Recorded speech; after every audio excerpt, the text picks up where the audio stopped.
সুপ্রভাত বন্ধুরা, তোমরা সবাই কেমন আছো? আশা করি যে যেখান থেকে আমার ভিডিওটা দেখছো সবাই খুব ভালো আছো, সুস্থ আছো এবং সাবধানে আছো।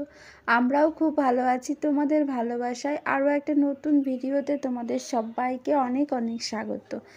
তো সকাল শুরু হয়ে গেছে, কাজকর্ম শুরু হয়ে গেছে। তো আমি সকালবেলা আজকে হাজব্যান্ড আর যায়নি, হাজব্যান্ড ঘুমাচ্ছিল, তো ওকে আর ডাকিনি। আমি জিয়াকে রেডি করে দিয়ে এসেছি স্কুলে। আর আজকে সোনার স্কুল নেই, তো ওই কারণে জিয়াকে আমি রেডি করে দিয়ে আসলাম। আর দিয়ে এসে তারপরে বিছানাটা গুছিয়ে ঘর বারান্দা ঝাড় দিয়ে তারপরে এখন মুছে নিচ্ছি।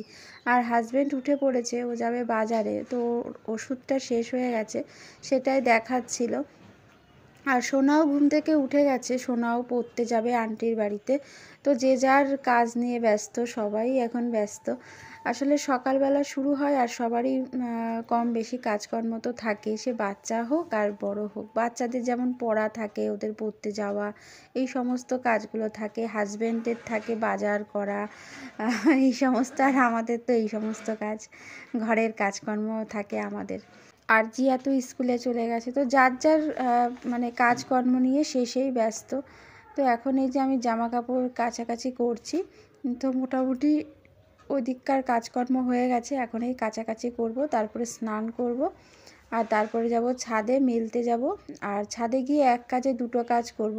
এক হচ্ছে জামা কাপড়গুলো মেলবো, দুই হচ্ছে গাছের ফুলগুলো তুলে নিয়ে আসব পুজো দেওয়ার জন্য। তো তারপরে পুজো দিয়ে তারপরে হচ্ছে রান্না বান্না।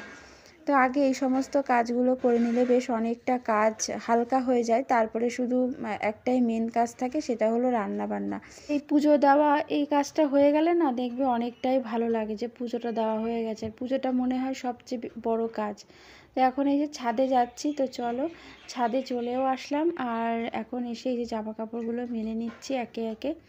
আর আজকে মানে যেহেতু এখন অতটা রোদ্দুর ওঠেনি, তো এই সময়টাই ছাদে আসতে ভালো লাগে।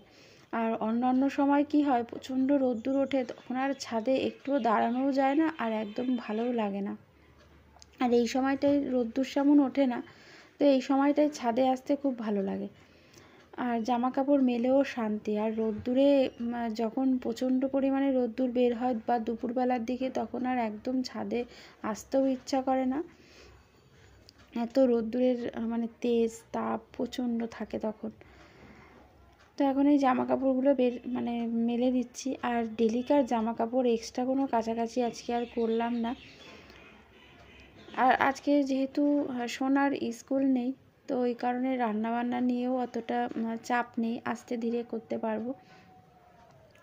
তো যাই হোক, আমার জামা কাপড়গুলো সব মেলা হয়ে গেছে। আর তারপরে আমি এই যে গাছের ফুলগুলো তুলে নিচ্ছি।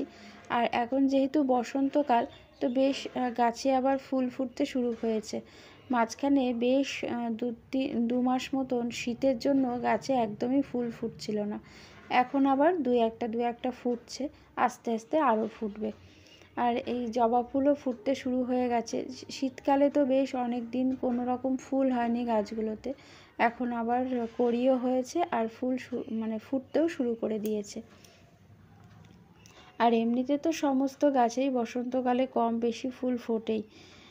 তো যাই হোক, আর নিচে এসে আমার ঠাকুর পুজোটাও দেওয়া হয়ে গেছে। আজকে ঘরে ফল ছিল, ফল লাড্ডু দিয়ে আজকে ঠাকুরের ভোগ দিয়েছি। আর সুন্দর করে সাজিয়ে গুছিয়ে পুজোটাও দিয়ে নিয়েছি। বেশ অনেকগুলো টগর ফুল ফুটেছিল আজকে। আর এই টগর ফুলগুলো দিয়ে পুজো দিতে বেশ ভালো লাগে। তো আগের বছর হাজব্যান্ড লাগিয়েছিল চারা গাছটা এনে। এবছর আশা করি আগের বছর তুলনায় একটু বেশি হবে ফুলগুলো। তো আমার পুজো দেওয়া হয়ে গেছে, তো তোমাদেরকে একটু দেখিয়ে দিলাম। আর সেদিনকে বড় মার কাছে গেছিলাম, তো সেখান থেকে এই ছোট্ট মূর্তিটা কিনে নিয়ে এসেছিলাম মায়ের, তো সেটা এখানে বসিয়েছি। তো যাই হোক, আর তারপরে চলে আসলাম রান্নাঘরে। আর রান্নাঘরে এসেই হাজব্যান্ড বাজারে গেছিলো, তো সেখান থেকে নিয়ে এসেছে বেল। আর এই এখন বেল আমাদের বাড়িতে আসবে, আর তবে আজকেই প্রথম আসলো। আর 5 কেজি আলু নিয়ে এসেছে, আর নিয়ে এসেছে 5 কেজি পেঁয়াজ। তো ওই কারণে একটু বেশি বেশি করে নিয়ে এসছে পেঁয়াজ আর আলুটা, অনেক দিন হয়ে যাবে তার জন্য। আর এখানে এই যে বেলের শরবত করে নিয়েছি, শরবত বেলটা ছাড়িয়ে একটা বেল আজকে করলাম, আর একটা বেল রেখে দেবো, ওটা আবার কালকে করব। তো একদিনে দুটো করলে আবার অনেকটা হয়ে যায়। তো তো ওই কারণে একটাই করলাম। আর এই বেলের শরবত বা পানা যেটাই বলো না কেন, শরীরের পক্ষে খাওয়া ভীষণ উপকারী। তো হাজব্যান্ড আবার এইভাবে খেতেই ভালোবাসে। আর সোনাজিয়া খেতে চায় না, কিন্তু ওদেরকে আমি জোর করেই একটু একটু করে খাই দিই, কারণ শরীরের পক্ষে যেহেতু ভালো, খাওয়া খুবই ভালো। এই কারণে আর সিজনের জিনিস সবসময় খাওয়া উচিত আমি মনে করি। তাই জন্য ওদেরকে একটু জোর করেই খাওয়াই। আর এইভাবে ছেঁকে না দিলে খেতে চায় না, কারণে আর কি মানে ছেঁকে দিচ্ছি। আর হাজব্যান্ড আর আমি এরকমই খেয়ে নেব, আমাদেরটা ছাঁকবো না, সোনাজিয়ারটাই শুধু ছাঁকবো। তারপরে চলে আসলাম সকালবেলার ব্রেকফাস্ট করতে। আর আজকে সকালবেলা বানাবো ঝাল সুজি। তো ঝাল সুজি অনেক দিন ধরেই খাওয়া হয় না, তো সোনাজিয়া বেশ খায়, ওই কারণে ভাবলাম আজকে একটু ঝাল সুজি করি। সব সময় না রুটি খেতে ভালো লাগে না। তো একটু কারি পাতা, একটু সর্ষে ফোড়ন দিয়েছিলাম, তারপরে কারি পাতাটা ভেজে নিলাম, বাদামটাও ভেজে নিলাম, আর তারপরে গাজর, ফুলকপি আর একটু কড়াইশুঁটি দিয়ে দিলাম। আলু ছিল ঘরে, কিন্তু আলু আমার আর দিতে ইচ্ছা করলো না, তাই দিইনি। আলু দিলেও ভালো লাগে, মানে যত রকম সবজি দেওয়া যায় ভালোই লাগে খেতে ঝাল সুজির মধ্যে। তো আমি পেঁয়াজ দিইনি, পেঁয়াজও দেওয়া যায়। লবণ আর একটু হলুদ দিয়ে ভালো করে সবজিটা ভেজে নিচ্ছি। ভেজে নিয়ে, আর সুজিটা আমি আগেই ভেজে রেখেছি, সুজিটা ভেজে রেখে তারপরে হচ্ছে এই সবজিগুলো ভেজে নিচ্ছি। আর কাঁচা লঙ্কা দিয়ে দিলাম একটু কুচি করে। বেশি ঝাল দিলে সোনাজি আবার খেতে পারে না, তো এই কারণে অল্প করেই ঝাল দিলাম। আর এবারে সব কিছু ভালো করে ভেজে নিচ্ছি। ভালো করে ভেজে নেওয়ার পর তারপরে এখন আগে থেকে ভেজে রাখা সুজিটা দিয়ে দিচ্ছি। আর সুজিটা একটু বেশ ভালো করেই ভাজতে হবে। তারপরে এবার সবজির সাথে সুজিটা আবার ভালো করে ভেজে নিচ্ছি। আর ওদিকে আমি একটু ইন্ডাকশানে জল গরম করে নিয়েছি, ওই গরম জলটা দিয়ে দেবো এর মধ্যে। ভালো করে ভেজে নেওয়ার পর সবজির সাথে সব কিছু খুব সুন্দর করে এবারে ভেজে নিচ্ছি। নেওয়ার পর আমি গরম জলটা দিয়ে দেব। আর এই ঝাল সুজি ঝটপট হয়ে যায়, আর খুবই স্বাস্থ্যকর খাবার, খাওয়াও ভালো। আমার সোনাজিয়া খেয়ে নেয়, পেঁয়াজ ডিম দিয়েও যদি করে দিই সেটাও খায়, এই নিরামিষভাবে করলেও খায়, দুটোই খায়। তো এই কারণে মাঝে মধ্যেই করি, কখনো সন্ধ্যাবেলাও ওদেরকে করে দিই। তো এবারে জল দিয়ে দিলাম, আর 1 বাটি সুজি নিয়েছিলাম, তাই জন্য 1.5 বাটি মতন জল দিলাম, নাহলে আবার ঝুরঝুরে হবে না। ওই কারণে জলের মাপটা এখানে খুবই ইম্পর্টেন্ট। তো 1.5 বাটি মতন জল দিয়ে দিয়েছি। আর এবারে একটুখানি গ্যাসটাকে কমিয়ে একভাবে নাড়তে থাকবো, তাহলেই খুব সুন্দর ঝুরঝুরে হয়ে যাবে সুজিটা, আর খেতেও খুব ভালো লাগে। আমি একদম সিম্পলভাবেই করি, বেশি মশলাও এর মধ্যে দিই না। তো এবার একদম গ্যাসটাকে কমিয়ে ভালো করে নাড়িয়ে নিয়েছি, আর একদম ঝুরঝুরা হয়ে গেছে। দেখো কত সুন্দর ঝুরঝুরো হয়েছে। এরকম ঝুরঝুরে ঝাল সুজি খেতে খুব ভালো লাগে। এর মধ্যে পেঁয়াজ ডিম দিয়ে করলেও সেটাও আরও বেশি ভালো লাগে। তো আজকে আর পেঁয়াজ ডিম দিইনি, একদম নিরামিষভাবেই করলাম সুজিটা।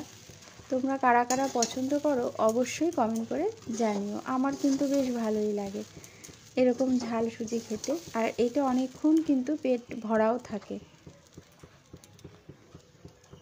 তো দেখো সুজিটা মোটামুটি হয়ে গেছে, এখন আমি নামিয়ে নেব, আর বাটিতে সবার জন্য বেড়ে নেব। আর জিয়াকে আনতে আজকে হাজব্যান্ড গেছে, আমি আর যাইনি, জিয়াকে হাজব্যান্ডই নিয়ে আসে বেশিরভাগ দিনই। তো হাজব্যান্ড চলে গেছে, আসারও সময় হয়ে গেছে, আর সোনাও পড়ে আসবে, তো একসাথে সবাই এই ঝাল সুজি খাবো। তো এই যে দেখো কত সুন্দর হয়েছে, আর কালারটাও খুব সুন্দর হয়েছে। এটা হলুদ না দিলেও হয়, হলুদ না দিলে একটু সাদা হবে, আর হলুদটা দিয়েছি দেখে একটু হলুদ কালারটা হয়েছে। সকালে টিফিন খাওয়া দাওয়া করে চলে আসলাম দুপুরে রান্না বান্না করব বলে। আর আজকে হাজব্যান্ড নিয়ে এসেছে চিংড়ি মাছ, আর এখানে দেখো মাথাগুলো রেখেছি, বেশ কিছুটা ছাড়িয়েছি, আর এই যে ছাড়িয়ে এখানে রেখেছি, আর মাথাগুলো রেখেছি আলাদা। আজকে করব ইঁচড় চিংড়ি দুপুরবেলা, আর সাথে করব একটু মাছ একটু ডিম, মানে মাছ দিয়ে ডিম দিয়ে একসাথেই ঝোল করব, কারণ এনেছে ভোলা মাছ, বেশ অনেকটা এনেছে। তো সোনাজিয়া বলছে আমরা ডিম খাবো, তো আর হাজব্যান্ডের আর আমার জন্য মাছ করব, আর ওদের জন্য ডিম করব, তো একসাথেই ঝোলটা করব, আর আলাদা আলাদা করব না। তো এখানে এই যে চিংড়ি মাছগুলো এখন ছাড়িয়ে নিচ্ছি, আর হাজব্যান্ডকে মানে বাজার থেকে যখনই চিংড়ি মাছ আনুক না কেন ও ছাড়িয়ে আনে না, কারণ ছাড়িয়ে আনলে মাথাটা আর দেয় না, ওরা মাথাটা ফেলে দেয়। তো এই কারণে, আর বাড়িতে যদি নিয়ে আসে তাহলে আমি মাথাটা পেস্ট করে তরকারির মধ্যে দিতে পারি, আর খুব টেস্টিও হয়। তো ওই কারণে হাজব্যান্ডকে বলি যে আমি বাড়িতেই ছাড়িয়ে নেব, তুমি বাজার থেকে নিয়ে আসবে, ওদেরকে দিয়ে ছাড়িয়ে আনবে না।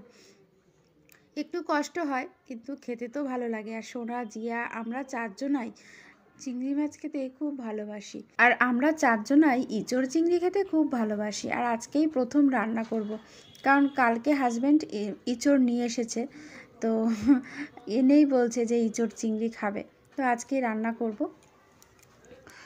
তো এখানে চিংড়ি মাছগুলো এখন ছাড়িয়ে নিচ্ছি, অনেকটা সময় লাগবে ছাড়াতে।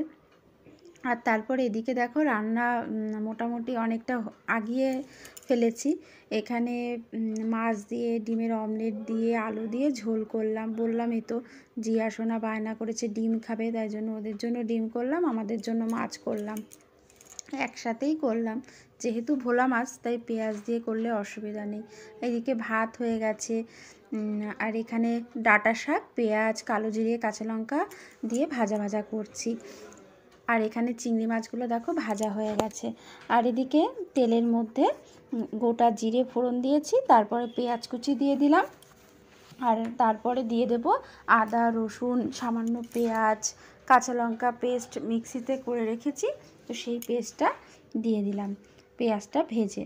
এখন ভালো করে কষিয়ে নিচ্ছি, মশলাটা ভালো করে কষিয়ে নিয়ে তারপরে এখন এই যে আলু আর এঁচোড়টা দিয়ে দিলাম, দিয়ে ভালো করে কষিয়ে নেব। আর যত ভালো কষানো হবে ততটাই টেস্টি হবে, আর খেতে তো দারুণ লাগে।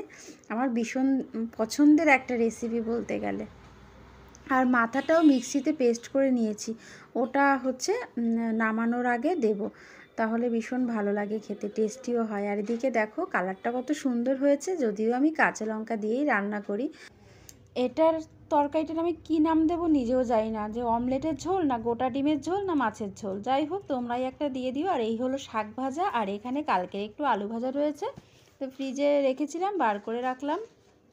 আর এখানে এই যে কষানো হচ্ছে, তো মোটামুটি কষানো হয়ে যাওয়ার পর জল দিয়ে দিয়েছিলাম, আর ঝোলটা ফুটে উঠেছে, তারপরে চিংড়ি মাছটা দিয়ে দিয়েছি, আর একটুখানি গরম মশলার গুঁড়ো দিয়ে এঁচোড় চিংড়িটা নামিয়ে নেব। আর এঁচোড় চিংড়ি মানে আজকেই প্রথমবার করলাম, বললামই তো। এর আগে খেয়েছি, যা দিয়েছিল, ছোটো যা দিয়েছিল রান্না করে তখন খেয়েছি, কিন্তু ফার্স্ট টাইম আমি এই বছর করলাম আর কি। তো দেখো এঁচোড় চিংড়িটাও নামিয়ে নিয়েছি, তো চলো তোমাদের সাথে আবার পরে দেখা হবে। রান্নাবান্না তো হয়ে গেল। গুড ইভিনিং বন্ধুরা, অনেকক্ষণ পরে আবার আসলাম, কারণ খাওয়া দাওয়া করে না একটু ঘুমিয়ে পড়েছিলাম, আর ভিডিও করা হয়নি অনেকক্ষণ।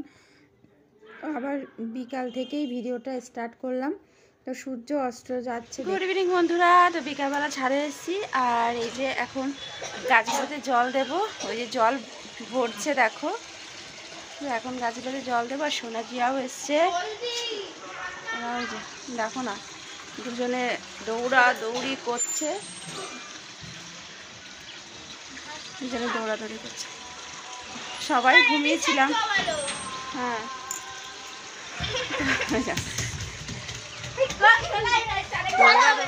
প্রত্যেকদিন বিকালবেলা আসবে। চলো গাছগুলোতে জল দিই। আর এই যে আমি গাছে জল দিচ্ছি, আর এখানে দেখো কত সুন্দর দুটো কুমড়ো গাছ হয়েছে। আর এইটা একটা ফুল গাছ, কিন্তু এই ফুলের গাছটার নাম আমি ঠিক জানি না, তবে ফুলগুলো খুব সুন্দর হয়।